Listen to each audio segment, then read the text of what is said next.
A special thank you to Highmark for providing the River Islands lunch bags for tonight's giveaway. Thank you, Highmark.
the final 2 matches, this one and Saturday at Harrisburg, to guarantee a return to the USL playoffs. As it's crossed into the box and Riverhounds keeper Callie Brown comes down with it.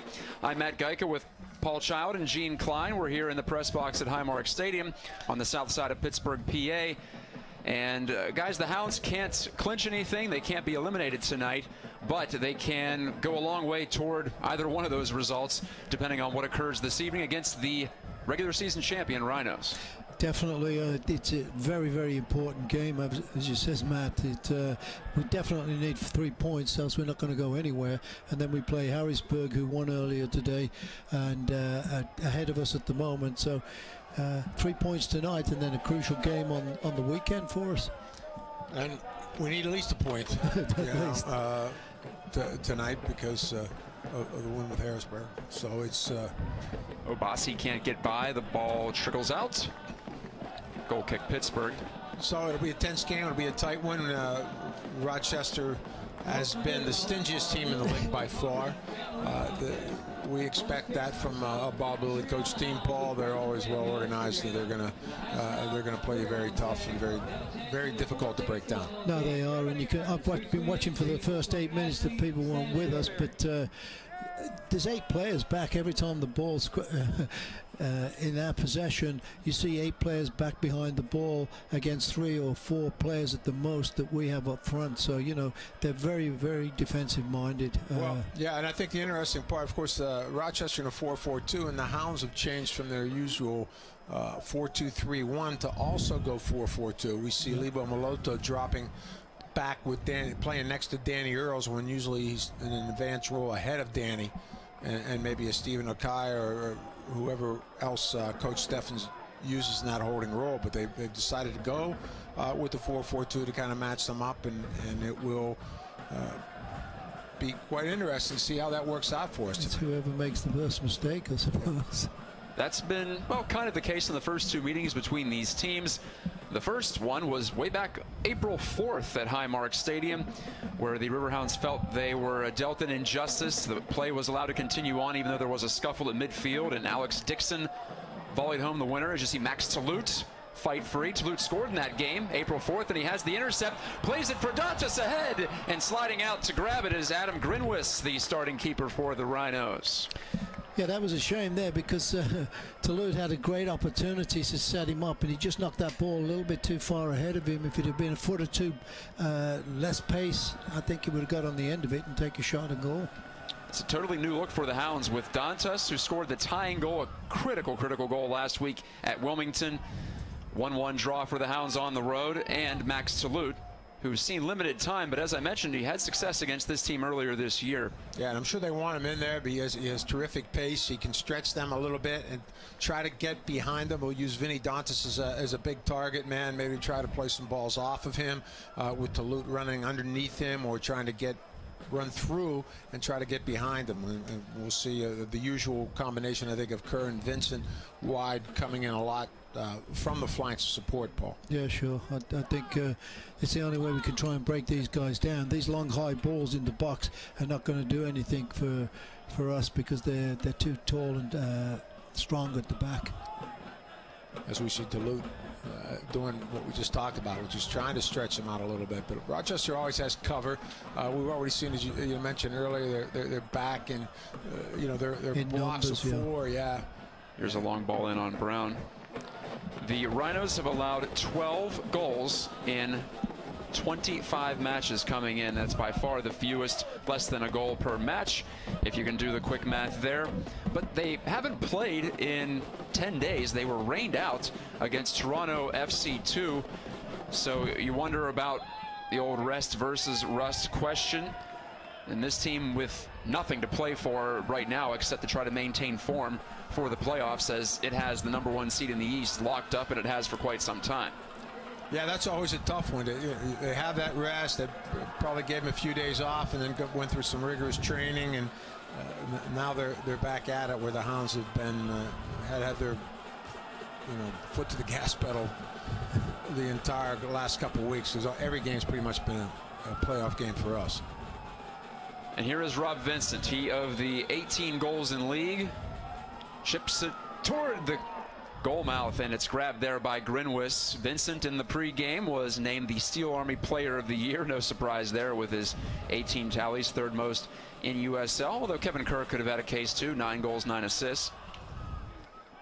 The Riverhounds, the third highest scoring team in the league, one of only 3 squads with 50 goals this year.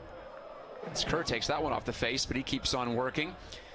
Dahlman leaping up, and the ball will bounce out. The Riverhounds, I mentioned the 2-1 loss here at home to Rochester. They also probably felt like they had an injustice done against them in Western New York, late June, on a waterlogged field. Really questionable conditions to continue on in that second half, but a penalty kick goal by Tony Walls with about 15 minutes to play was the decisive one. 1-0 for Rochester there. One of 16 shutouts this season for Bob Lilly's team. 12 by Brandon Miller, their usual keeper, but he's on the bench in favor of Grinwis tonight. Yeah, they're just probably giving him a little bit of a rest. He's already, I believe, locked up the league record for shutouts. So he's done very, very well. So they want to give their backup keeper a little bit of time, I'm sure. Toulouse stepping in and causing the Rhinos to rush a bit. The Rhinos record, 15 wins, 9 draws, 1 loss. And that loss was 4-2 to Charlotte, which has been really good in the second half, as we saw in back-to-back matches against the Hounds. That was on August the 1st. The Rhinos were 12-0-7 to start the season, a 19-game unbeaten streak. No, that's a fantastic record, actually. Rochester was on the road for the first 4 games or so. That's right. And, that's right. When they came in here, they were talking about that. Yeah, and they've done very, very well. You got to give them credit. And yeah, you think of they gave up 4 goals against Charlotte. It's 1/3 the whole season. That's total. Yes, right. sir. Insane defensive record for Rochester, and you've got to tip your cap to them. I don't care how conservatively you play, you still have to defend, and they have done it very well. Well, they do it so well as a team. You can see right away that they're organized from their forwards to their midfield to their back line. It's very difficult to find any good passing lanes because the midfield defends so well, and it starts immediately with their forwards, which I think that's the goal of every coach, to try to get that to happen. It doesn't always work that way, but Bob Lilly's had enormous success. He's won a number of championships in this league, and certainly one of the most respected coaches in the country, I would think. Yeah. Onua Obasi on the throw. Obasi, a little step over move, played it toward the middle. Rob Vincent there to clean it up. And out to midfield it comes. 17th minute. No goals in this one so far. Vincent, lovely play outside of his foot. Dumps it forward to Max Touloute, who cuts inside with a little bit of room. Touloute back against the grain again. He's working 1 versus 3 over there. And did he draw the call? No, he does not. Instead, it's a goal kick for the Rhinos. Referee was right on the ball there too. I mean, we'll get a look at it again, it looks like. So, yeah. Smooth moves from the Haitian-born Max Touloute. No, good job by the defender there, getting the ball and didn't touch the player. Well defended by Dixon. He got the ball barely, but he got it. And well defended, but Touloute's doing exactly what I think Mark Steffens wanted, which is to try and break through and make these runs through. He can penetrate. Exactly. He can penetrate off the dribble. He can penetrate with some dicing runs, and that's what they're looking for, and he's done the job. And here's the other interesting tactical change: is Mike Green, who's been up front most of the season, is the left back today. I know, and that is a different. Not different for Green, because he seemed to have played in every position on the field, but he hasn't been in goal yet. But no, that's about it. That's the only thing. Yeah, he was back earlier in the season, but recently he's been played as the Hounds' lone forward even in some matches. Sure. So it's been a typical season, I guess, for Mike Green, the Swiss Army knife of the Pittsburgh Riverhounds. Yeah, that's a good nickname for him. See if anyone catches on it. It certainly is appropriate, but he's on the left flank, and Matt Dahlman is the right wing back for Mark Steffens' club. Marking the first season in Pittsburgh for him, the USL Hall of Famer. This team has been inside the playoff zone for much of the second half, although not comfortably. And only the 1 victory in its last 5 for Pittsburgh, but 3 of those were draws. So treading water, and well, at some point eventually that's not enough if you want to get into that top 6 here in the Eastern Conference. Here's Danny Earls, the Riverhounds captain. Yeah, and probably the biggest disappointment with all that, Matt, is just some points that have been lost late in games. Given away, I think you could call it. Yeah. We saw it here 2 weeks ago, Yeah, exactly, against Charleston. And that has been, That's the difference, that really, is isn't it? absolutely the difference, Paul. I mean, we win those points and probably we're winning and playoff position. we're either playing for a home playoff game or we're in for a home playoff game, and they struggle with that. They have to learn to close games out, and it'll be important to go the entire time tonight. Goal kick, Rochester. The issue is the Hounds are running out of games. 2 left. This is the final home match. And then at Harrisburg City, a place where they had a 3-1 lead. That's one of those games that they could have had 3. At the very least, could have had 1, as Harrisburg scored the winner in stoppage time there. And you're not going to defend every lead over the course of the season, at least not usually. Maybe Rochester has, but that's not typical. At the same time, you hope to convert 4 out of 5, 5 out of 6 of those, and the Hounds have not done that. They've been closer to 50% when it comes to defending in the final 10 minutes and stoppage added on. I'm seeing now we've got Dante dropping back and Toulouse up front, and well, it looks like he's trying to find those little seams in between the back 4 and the midfield, because again they have it so compact there and so tight. As we said earlier, it's tough to find those little passing lanes. So they want to play to Vinny's feet and get off of him, and it's been tough. So I think we're more comfortable letting him show for balls and let Nats Toulouse try to run off and create some havoc. Danny Earls couldn't get by. There's Libo Maloto committing the foul, coming in hard with a body blow. Don't usually see him in those kind of situations. Not really, but I think Rochester can bring it out of you. They're a very physical team, big team, and difficult to get by. He picked the biggest guy too, 6'4", and center forward. I think the left back of Bossing might be the biggest guy. The biggest. Obasi's up there, and as you mentioned, the center forward, Steven Dos Santos, 8 goals on the season. He's at 6'4". Matt Dahlman blocks that cross out. Marcos Ugarte couldn't get it through to the front, but corner kick Rochester. It's second of the evening. Is it third? Might be third. I think it might be third, but I guess second since we've been on the air. I take that back. Yes, second if you're watching right now, and you.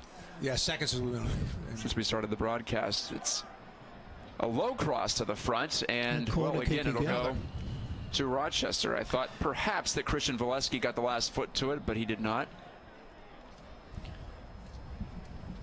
The Rhinos rev it up again. They'll reset from the near corner flag. Callie Brown on the USL Team of the Week last week, and he snatches this one in some traffic. Brown, another start. I believe this is 4 in a row for him. There's a breakaway down the left side, breaking out a little bit. Dante not realizing the player closing him down, looking to his right, and player came from his left. Yeah, and Dixon cut right in front of that and was able to pick that off. And again, as you see, look how many bodies are back already, Gino. This Rochester team, as soon as they lose possession, there's 7 to 8 players behind the ball. Yeah, and you have to really be impressed with their shape, Paul. I mean, it's like their midfield and their back line. Those 2 lines are so tight with each other. There's very, very little room right away. So as you said, they got they have their 8 back right away, and they're tight. They're compact, and they make it very difficult. And you have to. We have to show a little more creativity and spontaneity to break that down. Maybe we've got to get some guys coming from midfield too, Gino, going at players and breaking them down that way. Well, I think with Mike Green, who, like we said, is one dumped into Brown's belly.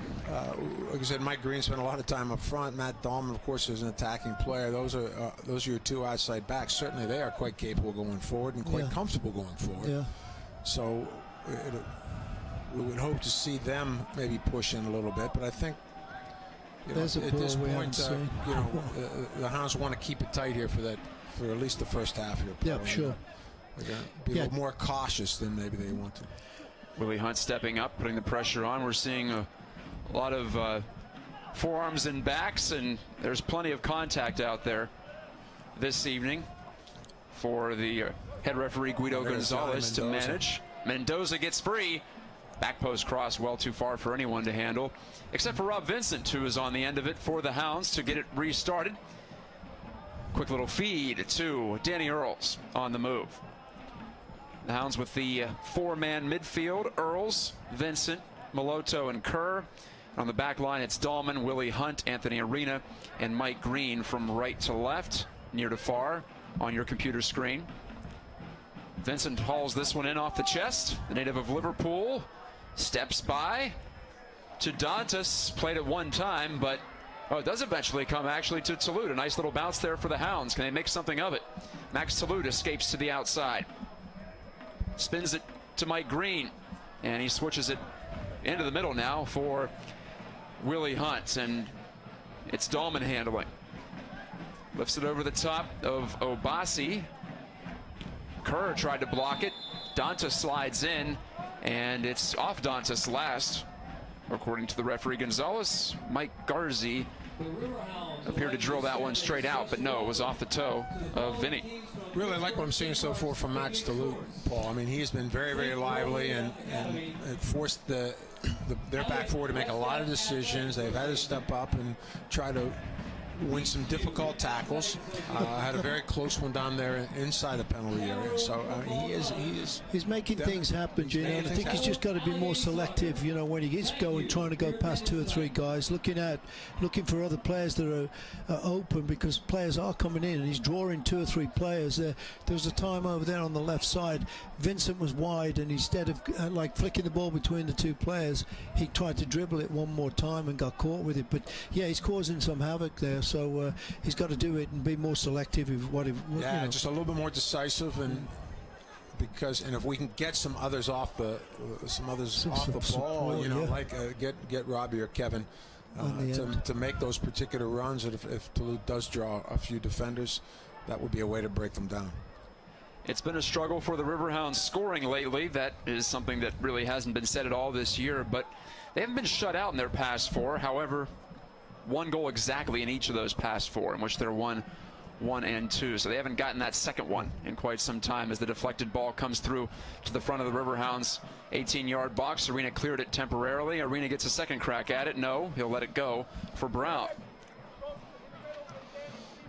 Yeah, typical game up to now. The usual games with Rochester, very even. Right. You know, so both teams, Rochester getting the most advantage, I think, with corner kicks, but Hounds getting a couple of chances on goal, but haven't seen really a real potent shot yet, and looking to try and work that one in so we can get some shots on goal. Yeah, I think we still need to circulate the ball a little bit better. You know, we really need to get it moving.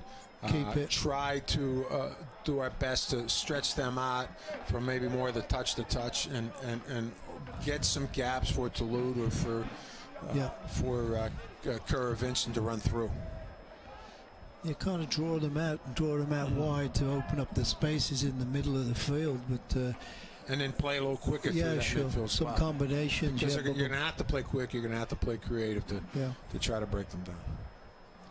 And Rochester, on the other hand, is shown a very direct style. They're trying to play Dos Santos. They're playing off him. He's played the target role pretty well, and just knocking some balls back down to Volesky or Garzi, whoever is underneath them. And you see a lot of movement also from Mendoza and Ugarte. They're two outside players who are free to roam, it looks like. Yep. Kerr served it out wide. Toulouse saved it. Now it's up in the air off the foot of Dahlman. And see, that's what we don't need. Matty Dahlman can do a little bit better there. Settle that thing down. And knock some good balls. He's not been very accurate. They've been, it's a lot of high balls that, our percentage-wise of winning them are very slim. Those are. Volesky was running on. Christian Volesky had a couple of golden chances from what I recall during the Hounds' trip to Rochester. A little bit of a run-in with the ball girl there between Onua Obasi and. They actually batted her 3 times with the ball. Anyway, they finally get it in play. She'll never want to come to a game again. It's one way to freeze out the Rhinos, I suppose, keep them from throwing the ball in. It's Vincent serving to Moloto near the touchline.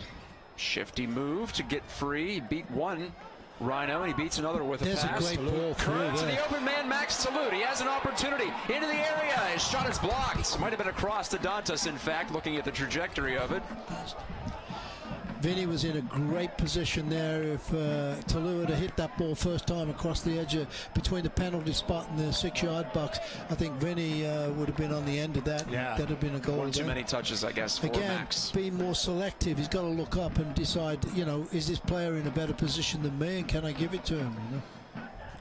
But he, as we said, he's been lively, and he pulled out that time on the right side, and Kevin Kerr went in the middle, and that opened some things up when Kevin made a run inside. He drew a bossy in, and then Tulot went out wide, and they found him right away. Yeah, that was a nice. It was nice to see that. They almost needed that first-time ball across. Boing, yeah. If you'd have pinged that across, I think Vinny, because Vinny was flying into the far post. This is Talute's 5th start of the year, his 10th game overall. Sometimes those types of situations, if you're not in that spot too often, it can be a case where it moves pretty quick on you. Maybe it's happened for Max, but he is getting free and he is getting open. And the Hounds have gotten him the ball in some dangerous spots so far. This is better for the Hounds now. They've swung side to side a couple times now, and let Rochester chase a little bit. And as we said, get them going a little more east to west. You know, touch to touch, and maybe they can find some gaps that way. Yeah, we'll definitely let them keep it. They got to up. draw some people out. You know, the longer they keep it, they got to draw some people out. This is better.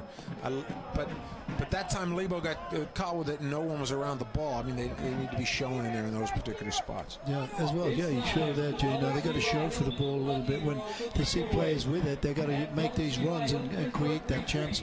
Give them some options. As Kevin shows here, and look at 4 guys surrounding Lebo Moloto. They collapsed quickly there, didn't they, at the touch line? And you can count on Kevin Kerr to try to keep the pace going. He was there on that throw-in. It didn't pan out for the Hounds on the attack near side. And the Rhinos,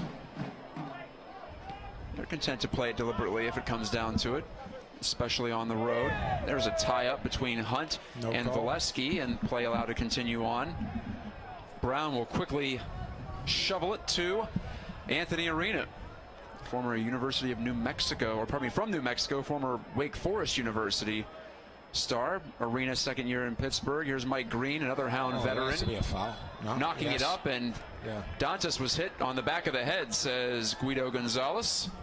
I think that was, he was right there. He just saw him put his forearm up, and that's exactly what I saw. It came right through the back of Dantas. So see what the Hounds can do. Got Robbie Vincent on this, and of course always dangerous. And yeah, whipping a bending ball in here. We've seen people like Kerr get on the end of these. Yeah, Kevin got the end of it from Matty Dahlman last week, so he can do something similar. Yeah. Kerr starting off deep and then stepping out at the last second. There's Dantas. The service, the flick, and a save made by Grinwis. And what's the call here? Free kick, I think. I believe so. Arena came flying through. Wow, I think one of the Hounds got a foot to it after it was initially deflected. Yeah, Grinwis did very well to get out on that, because it was a dangerous ball from Robbie Vincent. It was off the back of 2 Rhinos, in fact. And Arena just missing. Just couldn't get it.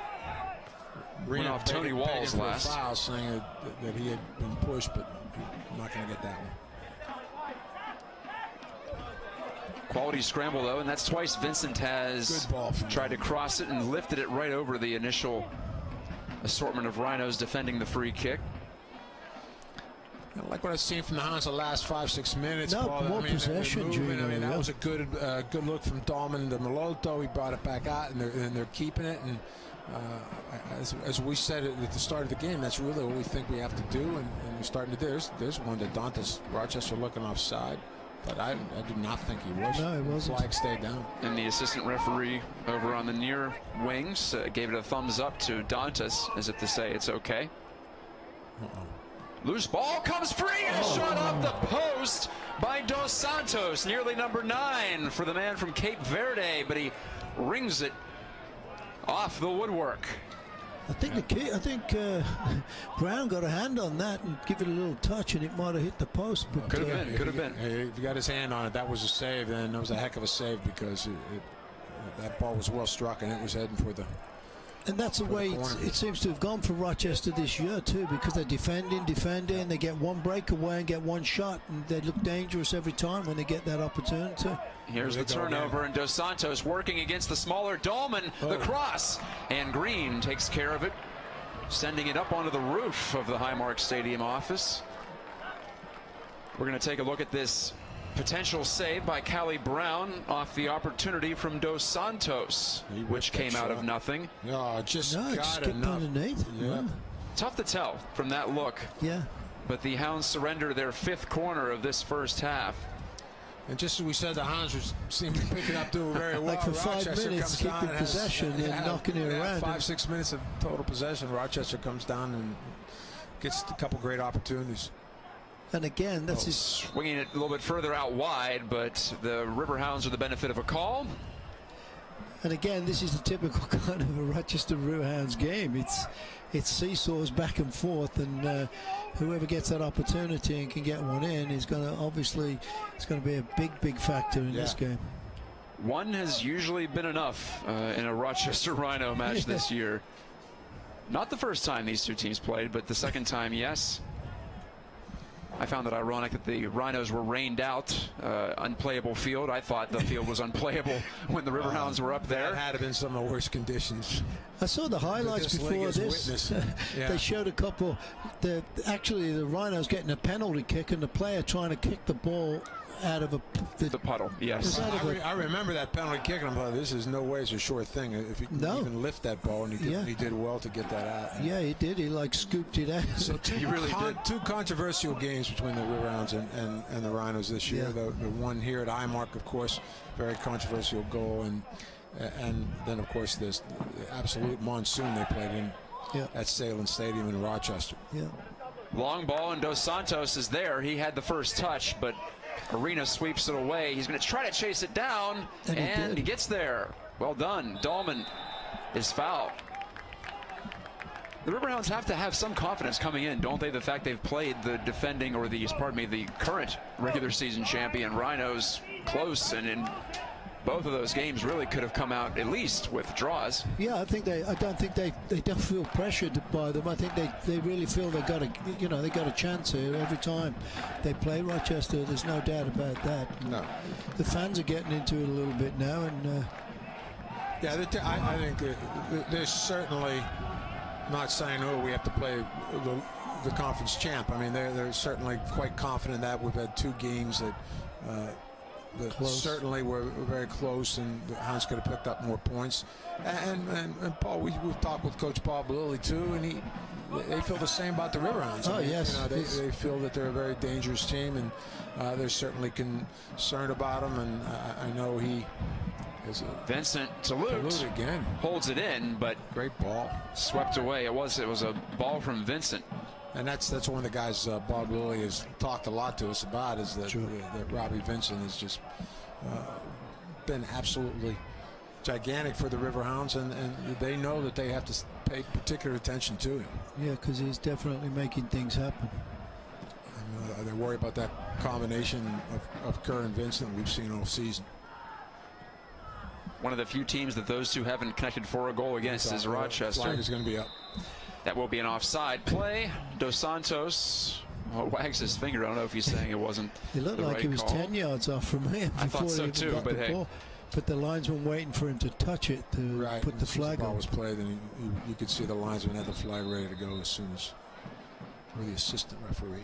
Yes, that's what we're calling them these days. And their names tonight are Lucas Feathers and Justin Freer. Nate Buck, a familiar name, is the 4th referee tonight. Matt Geico with Paul Child and Gene Klein. We're at Highmark Stadium as dusk falls. Here in mid-September, the Riverhounds in desperate need of points. They can't clinch a playoff spot tonight, but if they get 3, it would be massive for their chances. And they would just need 1 point at Harrisburg to lock up a postseason spot. For right now, though, it's no score, 39th minute. It would just make it a much easier game to go to in Harrisburg, you know, if you did have 3 points compared to 1, you know, and I think that's that's why I was saying it's so important for 3 points tonight. It just takes that that little bit more pressure off you if you're going in there just looking for a 1 point. You'd hate to go into a road match needing 3. That's always a difficult spot to be in. Well, especially at Harrisburg. Yeah. Against a rival, against a team that has scored some goals against the Hounds. The Hounds have scored their share against the Islanders as well, but those games have been quite unpredictable. Yeah, the ones you never know what's going to happen. Yeah, and Harrisburg's always a tough place to play. You're playing on obviously a natural grass surface there, and it's a different atmosphere. And of course, the Hounds train and playing on the artificial stuff all the time. That's an adjustment, even if we do get some training sessions on grass. Yeah. Can Dantas get by? He does. Oh, the ball to Kerr was a little too far, maybe. I thought looked like they'd stop playing for a little minute there, but yeah, well done by Dixon again. He's had a couple great plays there, tucking in from the right side, and he tracked Kevin Kerr all the way back and was able to cut that play off. But great run by Kerr again, and that's the stuff we love to see, that Kerr gives us that energy, Paul, from anywhere in the field. Obasi settles the spinning ball. Onua Thomas Obasi, standing at 6'4", one of the many players above 6 feet on this Rhinos team. So tough through the air. Deflected cross, and Dos Santos keeps it alive. Laying it back. Now the cross toward the 6-yard box. It's back out to Ugarte, and his drive was blocked off by the Riverhounds. Throw in Rochester. yeah, just trying to drive that ball between, you know, into 2 players' legs. It probably could have been a bit done something better with it, where they look up and knocking the ball back for somebody coming in late. But good for the Hounds that he did that. But again, they're starting to pressure us. Oh, there you go. That's a bit of a giveaway for us. We'll take that. Take that one for sure. 5 minutes to go in this opening half. Have you visited the new USLsoccer.com? Get the latest news and live stats, and check out the new social media hub, Facebook, Twitter, Instagram. It's all there, USLsoccer.com, and that's where you can find the links to all USL regular season and playoff game live broadcasts here on YouTube.com/USL. All live, free, and in high definition. Once again, we apologize for the technical issues at the start of today's broadcast. We didn't miss too much, though. We joined up about 10 minutes or so in. Thanks for watching. Final match of the year, in the regular season at least, for the Hounds at home. Still an outside shot that Pittsburgh can get a home playoff match. It would have to win both of its final 2 and get some help from other teams around it in the table. Kelly Brown's going to have no trouble with this one. Yes, the Riverhounds can finish as high as 4th, technically. It's still a possibility with 2 matches to go.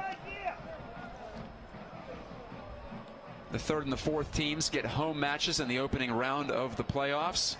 They'll host 5 and 6. 1 and 2, Rochester, and that'll be Louisville, will have the opening weekend off. Yeah, I don't know whether that's good for them or not, really. I was going to ask you about that, Yeah, what you guys thought about that system. I think sometimes you kind of get into a lull, you know, too many. And the other thing, too, is the other teams get their playoff jitters out early. You know? Sure. And the top seeded teams are sitting back waiting. Yeah, they get a week to watch and prepare and all that, and they have a home game. So I'm sure you'd much rather be in 1st or 2nd place. Yeah. However, it can have its. That's where the upsets do occur. You see it happen all the time, especially in a one-game, single-game playoff. I mean, it can definitely happen. So. Right, these are not 2-match aggregate matchups. They are just the single 90-minute game, 120 if you need it, and then PKs after that. So the goal, just get in and then see what happens after. Yeah, it's funny you mentioned we still have that outside shot at a home game, but I think that's not in anyone's radar right now. They just not at all. Find some way to break down Rochester and get hopefully 3 points out of this, and if not, make sure we get at least a point. So they're completely focused on that, and everybody on this team knows that they got 2 crucial games that they have to play through. No reason to worry about the table today. The only concern is the team in front of you in the green and the gold uniforms, the Rochester Rhinos. There's a shove, it looked like, from Obasi. Play allowed to continue on. It's in the legs of a Rhino, and it's blasted over the top by Ugarte from just about 8 yards out. Yeah, dangerous play there from Rochester, and like I said, Obasi got away with a little bit of a stiff arm. I think Obasi caused us a lot of problems. I thought he was closing for a Heisman on that. It sure looked like it. But he just pushed a couple of players away. The referee let it go, even though his arm was out there. Yeah. But he battled away and made something out of nothing. They call it hand fighting in American football. We're seeing quite a bit of that out here tonight, and it's being let go for the most part by Guido Gonzalez. He really hasn't He's letting him play, but I mean he's called all the he hasn't missed too many, but he's letting him play. Yeah, he is. Right, no real complaints for me. I want to be clear. That's a good ball. Well, it is to Dantas, turning drive, and it's blocked out. That'll be the Hounds' first corner. Great way to finish the half here with a good corner kick and this would be getting on the end of it. We've said that sometimes before, and it's worked. Yeah. So we're going to try it again. Dantas Arena will come up. Yeah, Vincent will take it. It looks like. Might take a short one here, and we'll see Maloto going over, but. Well, the Riverhounds try that play where it comes through to Kerr at the top of the box. See Danny Earls coming in there too. So traditional corner, bending in and knocked away. Obasi was there, and there's the whistle. No stoppage time added on. 45 exactly has elapsed, and that's it. No score. That's the half. That was a great corner kick there because he hit it right into the open space. Looks like for both. Yeah, I think they're both the same. I think Rochester, as Matt, just to follow up on your point. I mean, how they play, that's the way Bob Lilly is going to set up how he wants his team to play, and he looks for players that are going to fit in with that, and everybody knows their role extremely well. They're very alert with that, and no matter who's inserted there, they're confident they can continue with that system, and you can tell that's why they've been so successful all season as a team. That was a great ball. Beauty of the ball, yes, it was exquisitely struck from Vincent. Toulouse in the corner down there and gets the throw. Max Toulouse gets hopping a bit. Looks like, yeah, he got the worst of a tackle near the touch line, but wow, did Vincent come out ready to go, putting that one right on the money. Those long diagonals, the staple of the Riverhounds attack when it's clicking. Here comes the throw from the sideline by Dahlman, reaching up. However, it wouldn't have counted. Reaching up was Willie Hunt for the header, but the foul is called. Well, Robbie Vincent's just been so outrageously accurate with those diagonal balls. I mean, all season, and we're seeing, he's looking a little bit more for Max Toulouse. Usually that's Kevin Kerr on the end of those. Yes, it is, and Kevin seems to be not in that position at the moment, but you never know. He can always pop up there too. Yeah, I mean, we see Kevin a little bit more central, and just wonder if that's just how it's working out right now, or that's a little bit of a change that Mark Steffens made at the half to push Toulouse out wide and drop Kevin Kerr into the midfield. So we'll try to follow that one. I mean, right now Kevin Kerr playing a lot more centrally, and Max Toulouse out wide. We saw that a little bit at the end of the first half too.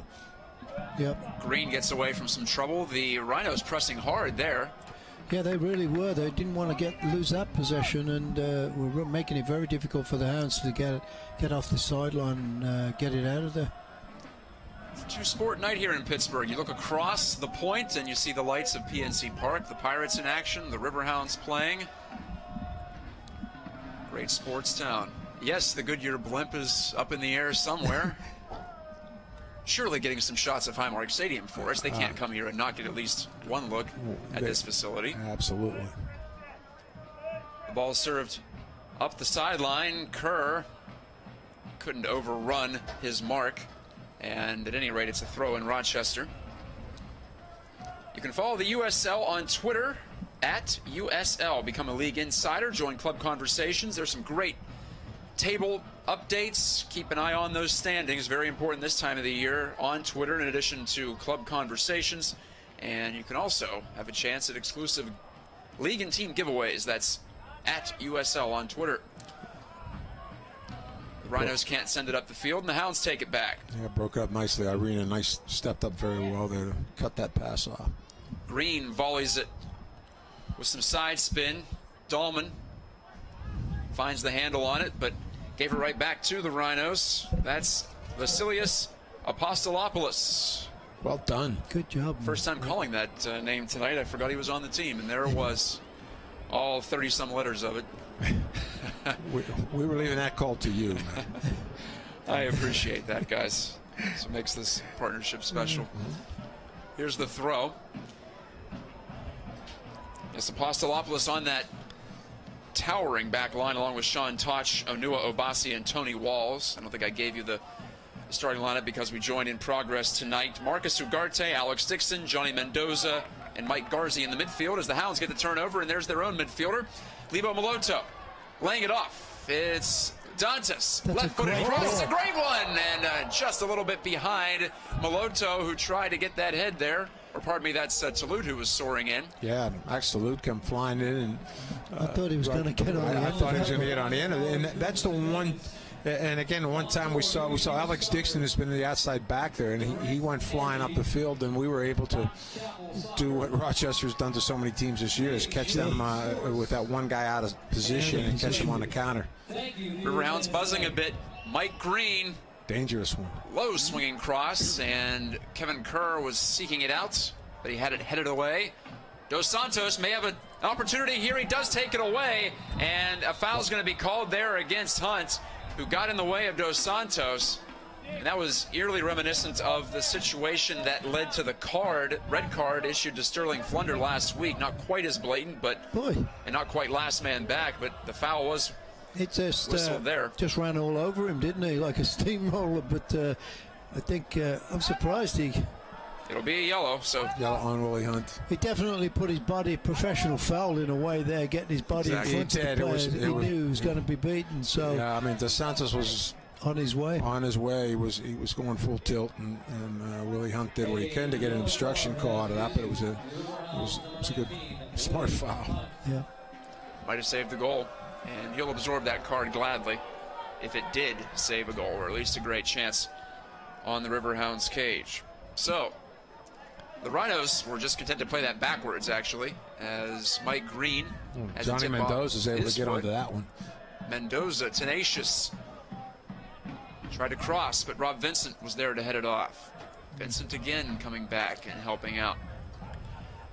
In the middle, though, it's Volesky. Served up in the air, bicycle kick, and it's on the mark from Dos Santos. Well done, but right at Callie Brown. He's trying to pull a Christian Benteke from out of Aston Villa. That's a nice try. This past weekend. I thought it was a bit of a dangerous play, though, because Arena was coming in with his head. Yeah, I did too. I didn't think he was going up for that. Reminiscent Benteke for Liverpool against Man U last weekend. That was a beautiful goal. Throw in for Vincent. Speaking of Liverpool, that's where he's from. I don't think he roots for Liverpool, though. I believe he's an Everton. Is he a blue or a red? Yeah. I don't know which. I think Everton is right. Have to figure that out for him, but it's the same place. If you say so, you're more of an expert in that area, Paul. Just don't tell them that. It's the same place. Well, you walk down the street, you can. I remember staying there with a friend and seeing a game, and he was an Everton man, and he just said, "We have to go to my mom's house. She's a mad red." So it's like. Lifted up for Volesky, cuts it back against Arena, but Arena uses his body to fend him off. Nice touch there by Lobo. Nice ball there by. Oh, this is an opportunity. Vincent to Talute, slicing through, and he's bumped a little bit, but lost control. You just feel Talute can, just a little bit more, just a little bit extra separation, maybe sometimes with the ball, or he's been so close. I mean, I feel that he can break through. He can break through, yeah. Mendoza Johnny Mendoza, a great veteran player in this league, is all around the ball. And, yeah, he's consistent player, dangerous player, certainly a guy that, as a coach, you want on your team. You can work through him and you can play through him, and he's always given a very honest effort. 5'6", 140 he's listed as, the 25-year-old Colombian national player, previously with Orlando City when it was a USL team. There's a flick on. Meloto gave it right back to Dantas, but he mishandled it there. Second on the road, Dantas is giving away. I mean, he has to do a little bit better with that. I mean, he's in the game to bring some players into the game, and he's, you know, we need him to try to connect with some players, because that's a couple times, you know, twice in the last few minutes we've had a nice little attack going, playing very, very quickly with some quick combinations. Yeah, looking dangerous. Yeah. Green off of Vincent's foot. Green has to try again. Dangerous play, but it does get to Hunt, and the Riverhounds can build it up a little bit. Another touch a little heavy for Dantas, gets away from him. I think what's happening, Gino, is getting a little bit tired, to be honest with you. He's not been playing 90 really minutes. Reaching for some balls, yeah. Yeah, it's kind of, that's what usually happens to you when you start getting fatigued, and you know, that little touch is not going where you want it to. Well, I don't think they were out wide. Obasi. I don't think they were expecting to get 90 from Dantas, but maybe hoping to get a little bit more than his 55 minutes. Sorry, Gina, disputed corner there. Dolman telling the referee, obviously was definitely sure that it was touched by a Rochester player on the way out, and referee just ignoring him. But what's at the 6 now for Rochester, man? It is. Looks like Mendoza will take it, or at least set it up on the arc. Riverhounds challenge with 2. Now just 1 as Salute backs off. Brown easily handling the 6'5" keeper. Rolls it out and right past Vincent. Kelly Brown's just been really impressive here the last several weeks. I mean, his command of in the penalty area has been top notch, and you know, every little cross that comes in, it's very, just very handles it confidently, cleanly, makes an early call. So it's terrific to see the progress that he's made in the goal. I think in the beginning we started, I know I was saying, you know, a guy that size, he's got to demand that area and come out and win those balls, and he started doing that and getting more and more confident with every game, and that's what it needs, you know, when you're that size. Just, hey, this is my ball, nobody's going to get it.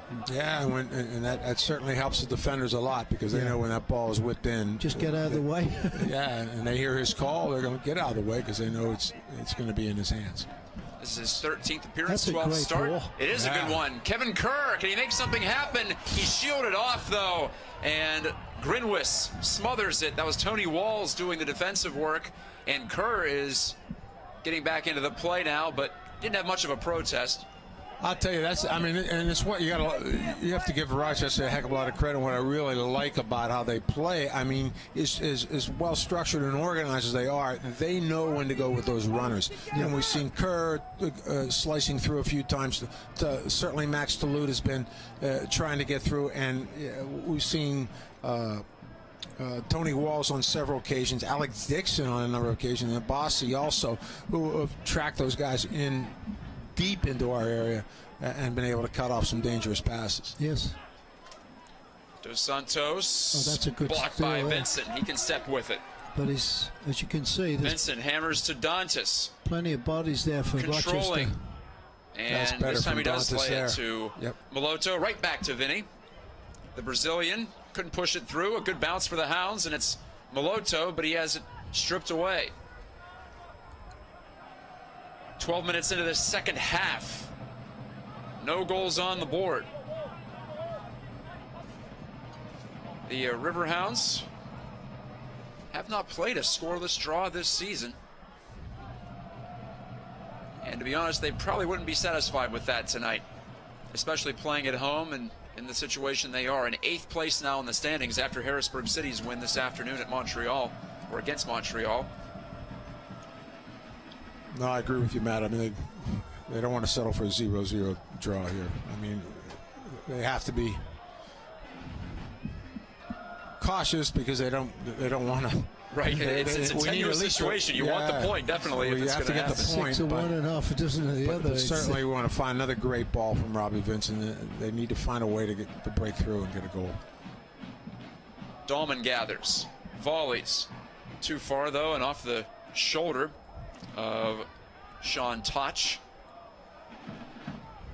And I think also back to the point, hey, it's a home game. We have to come out and we have to find some way to find a way to get a goal. Yeah, excite these people to come out for either a playoff game this year or be ready for next season. But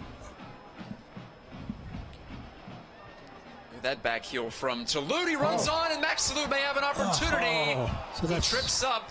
No call. Dantas has a man wide open, but he shot it. It was Vincent on the near side, and Dantas had his head down and drove it on target. yeah, uncharacteristic there from Rawls. I thought he was going to go back to Greenwest right away, and he decided to take an extra touch and turn with it, and he got stripped by Toulouse. So Toulouse continues to make things difficult for that Rochester back line. Foul here. And I think Gives the free kick to Rochester. We're going to see a change here, and we're going to see Pasha coming in soon. And I think they're looking for that spark with speed again, pushing those balls through, and hopefully getting on the end of it. So the question is, will Pasha?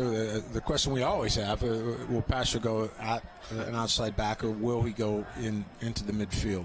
I think for sure we'll see him on the left side. Well, it seems up and down. We'll know if. I mean, would he go for Mike Green, or will they make a change maybe and push Robbie Vincent or Kevin Kerr into the middle? You know, Max Toulouse has been working out in that left side, as we said, to start the half, which was a little bit of a tactical change as Kevin Kerr has come more central. So maybe we're going to see Pasher for Max Toulouse, as he seems to be tiring out, but he's been dangerous. You know, let's see both of them on the field. It gives a lot of pace for the Hounds. Yeah. Toulouse was seeking Maloto. Looks like Four's coming out. Toulouse coming out. Yeah. Pasha's going in. Tyler Pasher, the first-year Riverhound.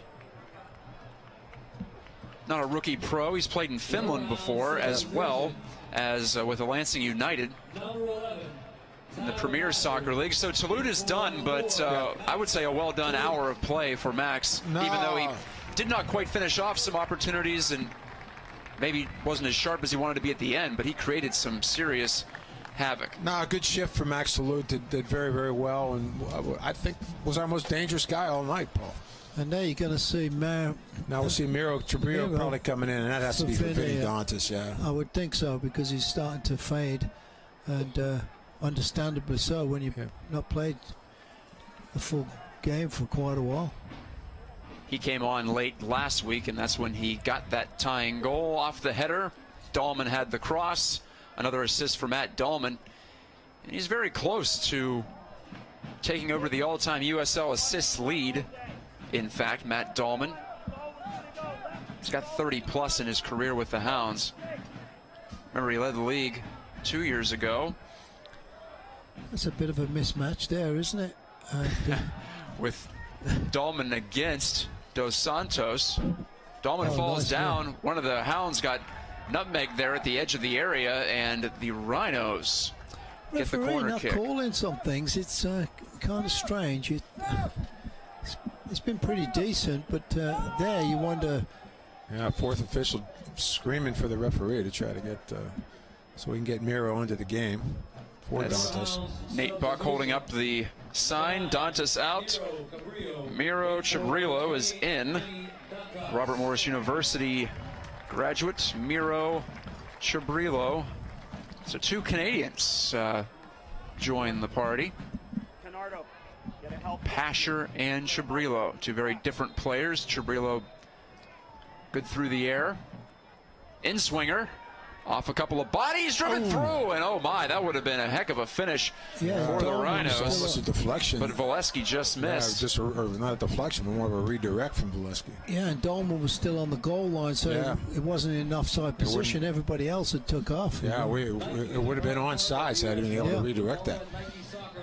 Yeah, if you see him, he's just the only guy back. So the Rhinos set it up. This guy was pushed to everybody's out. That was Garzi to Volesky, and the left foot just a bit errant. Canardo Forbes will be the first substitute for Rochester once they get an opportunity. Forbes, the Jamaican. Well, look, and it looks like for the Hounds, Miro go in for Dantes, Tyler Pastures for Toulouse here on this left side, but Robbie Vincent is coming now. He has slid into the middle, and Kevin Kerr has gone out wide right. Oh, great look from the through ball. Ugarte picking his way, or at least trying to, but he was held up and slowed up just enough that Arena could knock it out, and this will trigger the first sub. Johnny Mendoza is out, and Forbes is in. Number 21, Canardo Forbes. In for number 11. Forbes with 3 goals and 5 assists on the year. Remember, Forbes is a pretty quick, sharp little player. Can cause his problem. Very similar to the player that he's taking his position. right. And create some problems and havoc sometimes. Bob Lilly, the Rhinos head coach, has a chat with Mendoza. Seems to be an amicable one, just talking over some tactics maybe. Deflected header comes to Brown. Javelin throw out, sets up Mike Green, and Tyler Pasher gets his first touch on it. In the deep midfield, it's Vincent. Yeah, the pattern we've seen before. I mean, Robbie, he's not seen a lot of the ball out wide. Then Mark tried to bring him in, especially in the second half, to settle things down in midfield. And of course, Lebo Maloto now is pushing up a little bit higher. Yeah. So it's almost like we're back to our normal 4-2-3-1, Paul. Yeah. Because Lebo has pushed up, Miro's there, Tyler, Kevin Kerr out wide, and Robbie Moore to a holding spot with Danny Earls. Sometimes those numbers, those formational labels, they're just that. You can definitely be a little more flexible once the game starts and you see how it's all going to play out. Throw in Rhinos. But I think we have our best attacking options now to try to break it down, because Robbie can certainly come forward from any part of the field, as can Kevin Kerr, even though he's on the flank. We'll see him cutting in an awful lot. And Lebo Maloto now, I'd love to see him really active underneath Miro Chibrillo. Rochester giving the ball back to us again there. A bit of a mess up there between the players. There's Miro holding it up and looking for some support. That's Matt Dahlman again, but this pass curves out over the sideline. Riverhounds get it right back. Vincent then gives it right away. Bit to the outside as Kevin Kerr had his back to the Rhinos goal. Flashing to the ball. That one's broken up by Pittsburgh, and Chibrillo's on the run. There's a nasty post, but nobody else coming in there to kind of pick up anything loose. Sean Touch lifts it ahead, and the Hounds turn it right around. Maloto, Green, Vincent calling for it, as he often does, to Willie Hunt. Out of the back, Hunt and Arena, the 2 central defenders for the Riverhounds tonight. Mike Green at a wing-back spot. Good ball. Right through to Chibrillo. Can Maloto make it happen? He does drag it right through. Chibrillo, top of the 18, low shot. Didn't get a lot on it. Was on target, forcing Grimwis to make the save down to a knee. Yeah, but well done from the Hounds that time. Mike Green, good entry ball into Chibrillo, and a couple quick combinations resulting in a shot. Yeah, just couldn't get good enough work from on it. Lebo Maloto to dig out that tackle, and Miro just could not get enough on that. Adam Grinwis, this is 7th appearance. He has a couple of shutouts. Those 2 clean sheets, part of the total of 16 piled up by the Rhinos this year. So Grinwis gets a shot against the Riverhounds. The Rhinos have that Toronto FC2 match rescheduled for, I believe it's the Thursday following the end of the regular season, so they'll have an opportunity to get that one in, as it's Dahlman switching. He was targeting Pasher, it looked like, but it never got to him.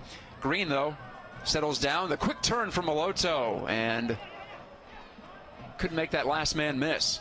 A little bit of too much of a separation on the ball there, and give the defender a chance to get to it.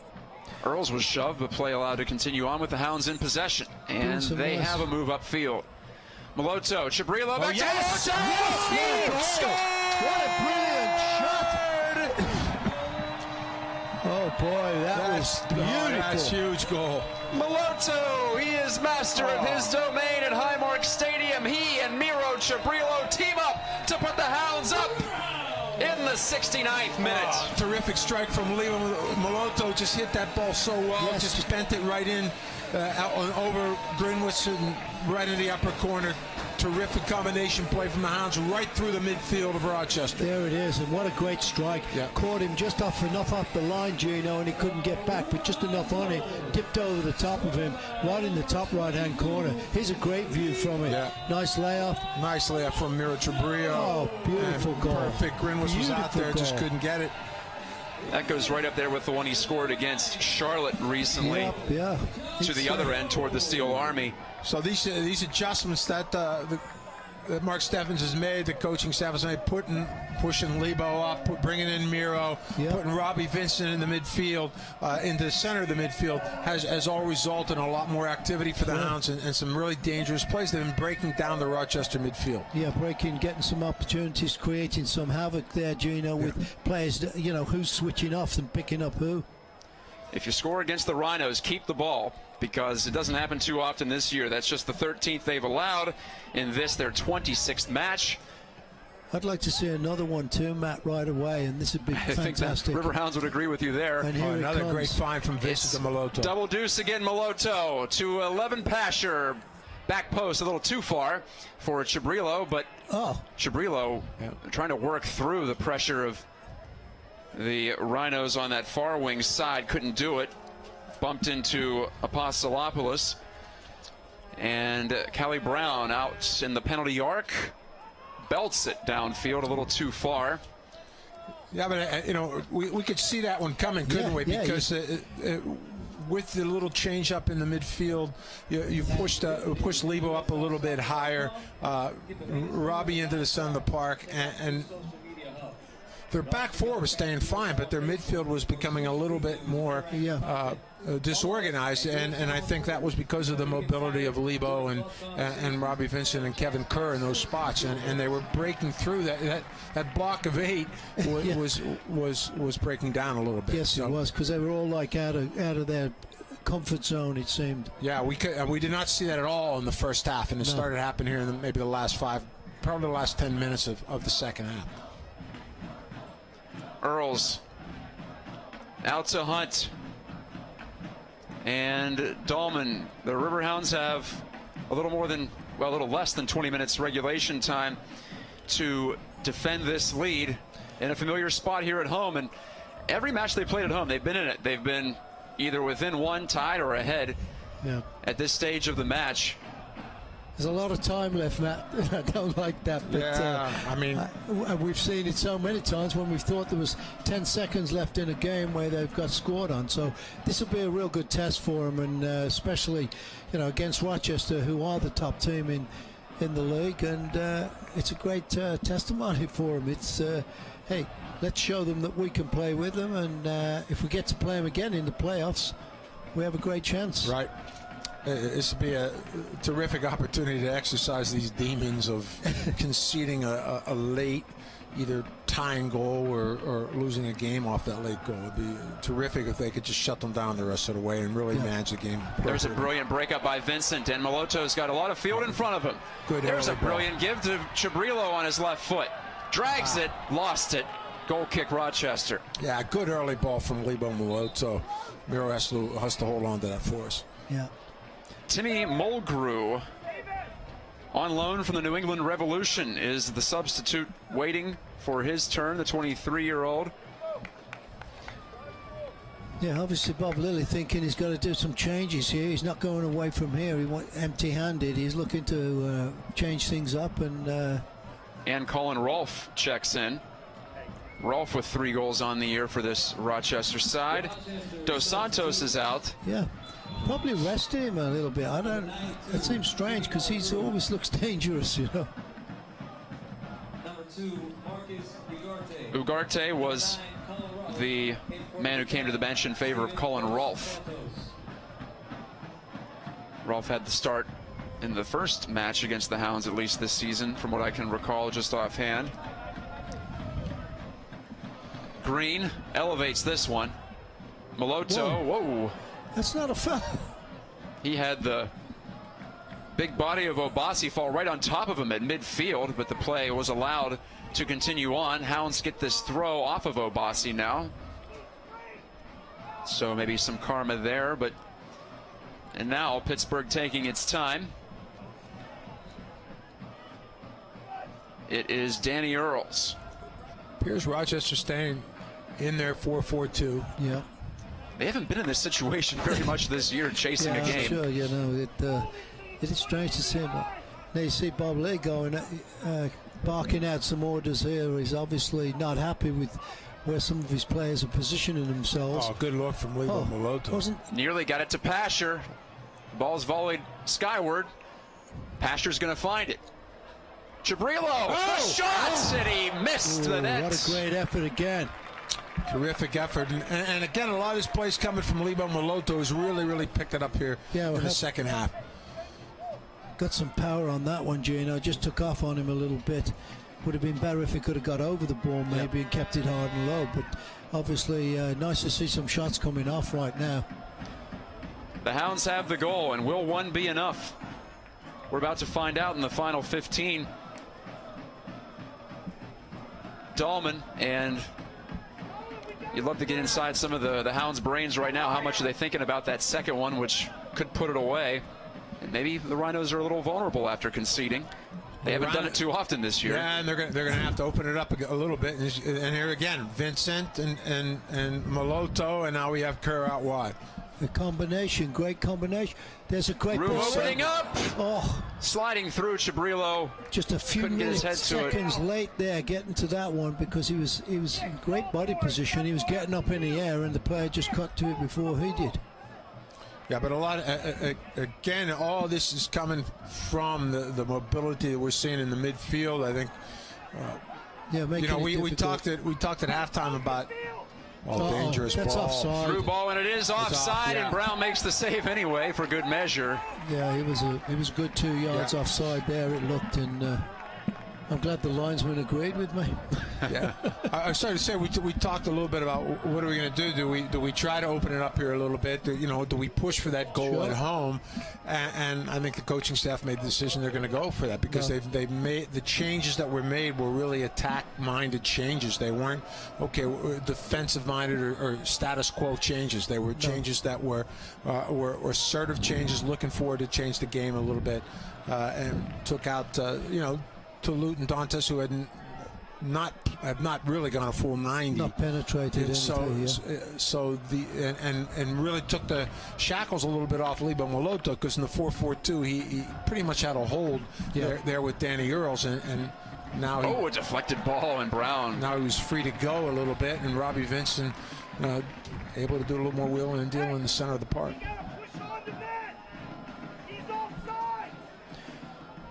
And you hear Bob Lilly on our crowd mic calling out he's offsides. He's barking at him, at his players, and hope he watches his language for as well as we're hearing him right now over the broadcast.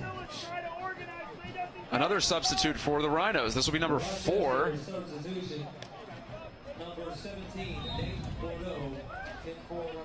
Nate Bordeaux takes the place of Sean Toch. Bordeaux not on the Rhinos roster from earlier in the week, but he is on the lineup sheet. And that looked like a handball, but referee pointed upfield and said play on, boys. And so they did. Earls looked like he was shoved off the ball, but that play continues. And now this is onside. It's Volesky. He can't cut it back against Hunt, who cut him off there. And Hunt got another foot on it as well. And the Riverhounds don't concede the corner either. They just well give up done the throw. from the Hounds. Got back very alertly on that one. But this is the way we've got to be. We can't be casual here. Again, getting a quick throw in, and we've got to be ready for this. Alex Dixon to Canardo Forbes. Second half substitute Forbes. Back to Dixon, the starter. The chip. Arena's there. And Pasher, finally Green, heads it in the direction of Moloto. Right on back. Earls couldn't make much of it, but that's better for Dahlman does. And here we go through the midfield again. There's a great ball. find. Deep ball carries a little long. over the head of Kevin Kerr. Yeah, Vincent been a little. Robbie's been a little bit off with these balls out wide, Gina. Just a little bit too long. Just a little bit the last couple, yeah. Yeah. I mean, because he was connected on every one before that. No, this is just. You can definitely sense some urgency with the Hounds. We just have to be careful now not to open it up too much and get caught on the counter, because the important thing is 1-0 is what we want right now. Oh, exactly. There's no doubt about it. We've got to keep it. Forbes. That guy wasn't Right on offside. through. Good recovery from Matty Dahlman, but it is a corner. It is a corner, yes. Mulgrew, Timmy Mulgrew, the forward fresh into the game, was on the receiving end of that ball. This is where we've got to really be tight, mark up, win the ball. There's nothing.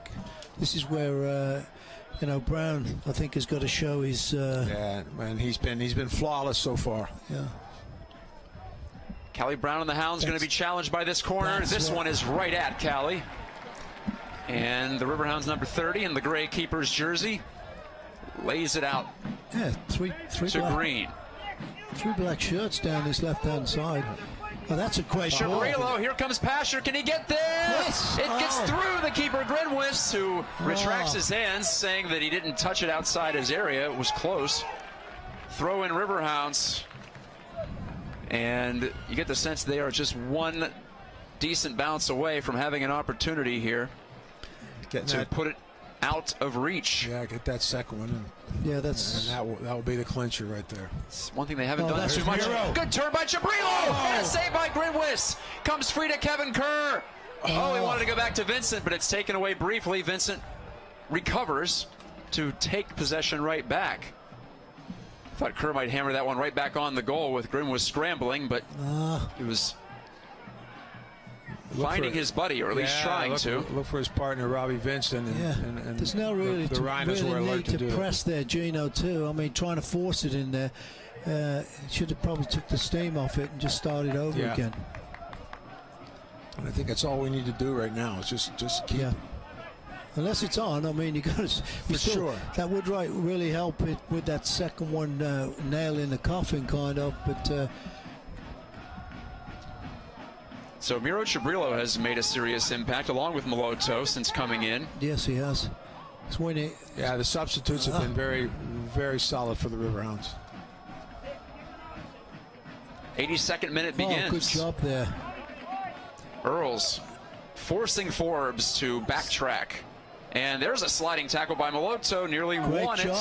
And he did win possession. Boy, if there had been alert there, Moloto was off to the races, and the defender was like left in the dust, and nobody looked up and saw him taking off and picking up the ball. And the problem was, too, that Forbes grabbed the ball. He thought that he might get the throw that way, but it didn't work out. It's a nice ball. That's a good switch from Mike Green. Two-hopper to Dahlman. Can he get around the edge? Matt Dahlman working against 2 Rhinos, and he is thrown aside. With a wrestling hold. Matty Dahlman's so quick to get back, but do we really need Matty Dahlman going forward like that? Not really. He does recover here, and the Rhinos couldn't make a move upfield quickly. We have been very disciplined in recovering. You know, the few times we've seen, I mean, Matt Dahlman's gone forward a little bit more than Mike Green, but he is quick as a cat to get back. Colin Rolfe. Combination play! And the Rhinos have tied it. Volesky, Christian Volesky, and that happened right out near the top of the Riverhounds area. From nothing. And it's 1-1. Didn't look like much was going on. Nothing. Very and there it is, play, the equalizer for Rochester. Yeah, terrific finish from Volesky, very composed. Yep, gotta give him credit. Nothing Callie Brown can do. He tried to come out and make himself big. Here it is right here. Just Boy. one ball right. Yeah. Willie Hunt caught Willie Hunt caught on the wrong side of the shoulder. play, Yeah.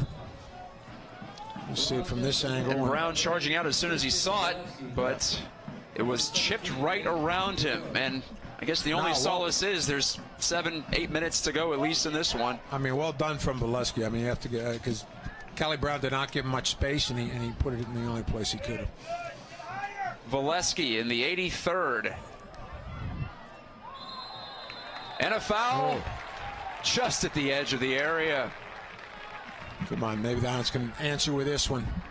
Yeah, we definitely need one. Tough collision with Tony Walls and Green.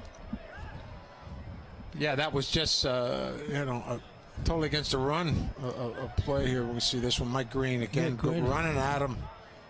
Green got the opportunity inside, swiped. Yeah, I mean, it wasn't Walls that got fouled. I mean, Green went into Walls. I did not see who came across there. I believe that was 17, Nate Bordeaux. Okay. Again, not on the official roster sheet, but he is on the lineup card. Well, this is Robbie Vincent territory right here. I'd like to see. It is. Wouldn't it be fitting if he could find a way to sneak one through? Like a little roll back from Kevin Kerr to Robbie's right foot pole, and I think Robbie's going to take off to the right, and Miro's going to touch it to him. They can touch it to him. So either Kevin or Miro, or maybe Miro's going for the near post bender. But yeah, he's making him feel that way. Yeah, no, it was. Vincent drives! What a save! What a stop by Grinwis. We haven't seen too many get in the way of a shot like that this year. Save. It was a great save, but it's we exactly called it Kevin Kerr rolling it back to Robbie. It was on, and my goodness, what a stop! And he strikes it, and he hits it so perfectly right through, and that's a great save from Grinwis. Yeah, it is. I mean, that is a great play. Boy, the action has picked up lately, has it not? It sure has. Last 20 minutes. We've seen some opportunities, and Grinwis, give him credit, 2 big saves in this half, and the Rhinos sniffed that one out. That was it was coming through for Vincent, but couldn't fool the defender, and the Riverhounds will have to backtrack here on the goal kick. No, a terrific second half for both teams. Oh yeah, really picked up. I mean, it was so pretty even in the first half, and then us getting that goal really livened everything up, and had a couple of chances since then. Rochester getting that goal and really have not been down our end and caused us any problems. No, it was that one little play, that one little, they won that. And again, God, I hate to keep coming back to this, but just seems to be that one little hesitation that we just switch off there for a second. And Volesky got behind us. Oh, Pasher charges Arena on had the left wing. Willie Hunt was 1v1 with Volesky, and Volesky got a step on him, and terrific finish. Green, the throw-in. Chabrillo's boxed in, but he found the way to push it to Moloto. Boy, long way back. Arena across. It's a 1-1 score, 87th minute. Oh, good ball. Chabrillo, and no one home there. Vincent a bit late getting to the spot that Chabrillo sent it to. One more substitution coming up for Rochester, you see. Yeah, they will use their final one, will the Rhinos. Grant Van de Castile receiving instructions from Bob Lilly here in the 87th minute. Volesky the high ball. Arena. Moloto. And Pasher. Moloto whistled. And he is demonstrative in his disagreement. Not letting it. Another substitution. Yeah, I mean, Bobby Lilly was waiting for a sub, and he says no. Free kick. we can hear almost every word that is being said. Yeah, I think Bob said he's been standing here. I guess not right in that exact spot. Out of corner. This is off a Hound's head. And, well, now Grant Van de Castile will check in. I feel like we have Bob Lilly mic'd up for this evening's broadcast. We might as well have. Yeah, he must be in a booth with us.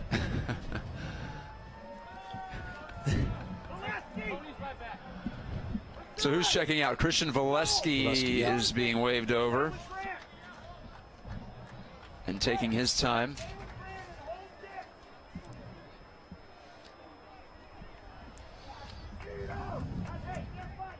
And is that Canardo Forbes taking this corner kick? It's a high one, and he blew it over the top of everybody. It's rolling free toward the opposite corner. And well done by Obasi. Very active back for Rochester. Gets another corner as he plays it off the leg of Chibrillo.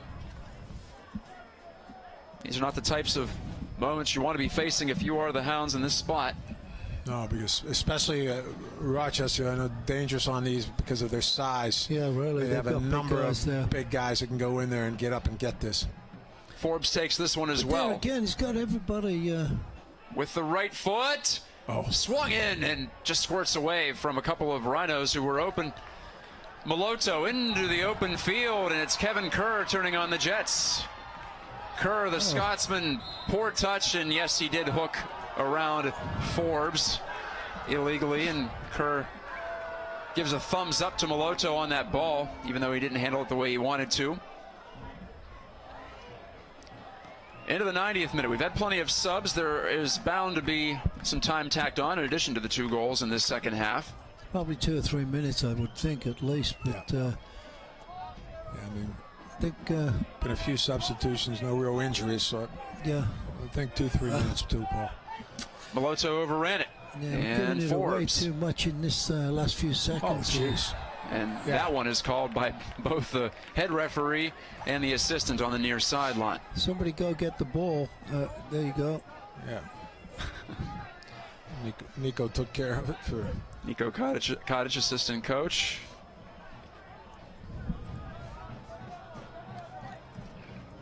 And it's number 6, Rob Vincent, waiting for his teammates to get downfield. As we get closer to the end of regulation, just a few ticks away. That one's over, Chibrillo. Yeah, not an accurate, not the delivery that Robbie Vincent was looking for. No. 3 minutes, as we see.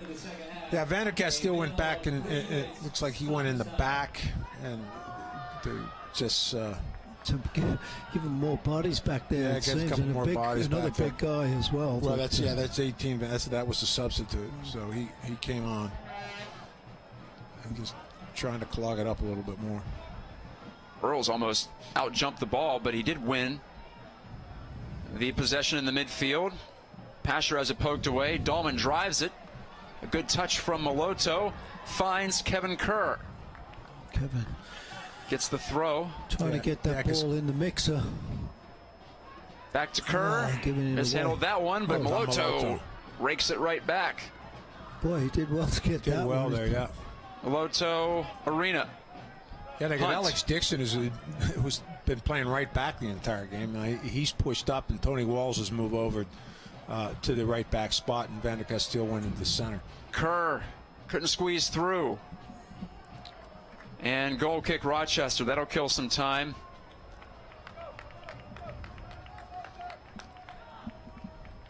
Well, the Hounds were in line briefly to get 3 points. They had a lead for 14 minutes by my count in this match. Moloto's goal from Chibrillo. But now it's going to take a last-second goal to get the 3. Of course, you want to get the 1. You want to make sure you collect that as well. Yeah, that's Foul on the important Rhinos. too, but, it is critically important to even just get that, which would bump the Hounds slightly up in the standings. Not as much as they wanted to get, though, tonight. Now, when you have that lead, Yeah, this is when you wanted to one keep. in a tight one like this, it's disappointing to concede that tying goal. Yep. Brown's running up. He seems to sense the urgency here. As Dahlman almost seems Waiting for surprised. Christmas. Yeah. As coming through is Tony Walls to break it up. Hunt. Try to make something happen. Danny Earls holds it on the field of play. Dahlman, Moloto. Is there any magic in his foot? Vincent Great all ball. the way through. And it's Pasher The cross, and Grinwis smothers it. Grin was the man of the match for me and for Rochester. I mean, that save on Robbie Vincent was absolutely fantastic, and that was the game winner. You just saw that thing going in there. Yeah, definitely. It was definitely on his way, and keeper did do a great job of getting his hand on that and pushing it. And he, like line. Callie Brown, has handled everything cleanly, and that's the game. So that's how the regular season at home will end for the Riverhounds. A 1-1 draw against the league's best squad. The Rhinos continue to march on when it looked like they may be suffering their second loss of the season. Instead, they get the draw. They move to 15-1-10, and the Riverhounds 10-9-8. And it'll all come down, as we knew anyway entering this match, but it really will all come down to that result in Harrisburg, and the Riverhounds likely needing to get 3 against their in-state rivals in the 4th and final match for the Keystone Derby Cup. Your impressions, gentlemen, of tonight's game? Well, if we'd have won that, even if we win this game in Harrisburg on Saturday, I think we'll get to meet Rochester, if I'm not correct. And I tell you what, they've got to be kind of wondering. They'll be wondering when they play, you know, if they see that result and we do get the 3 points and we do get in 6th place, you know, we've got a great opportunity against Rochester, because we know we have a battle with them. It makes it difficult for them. But again, you've got to look at Rochester.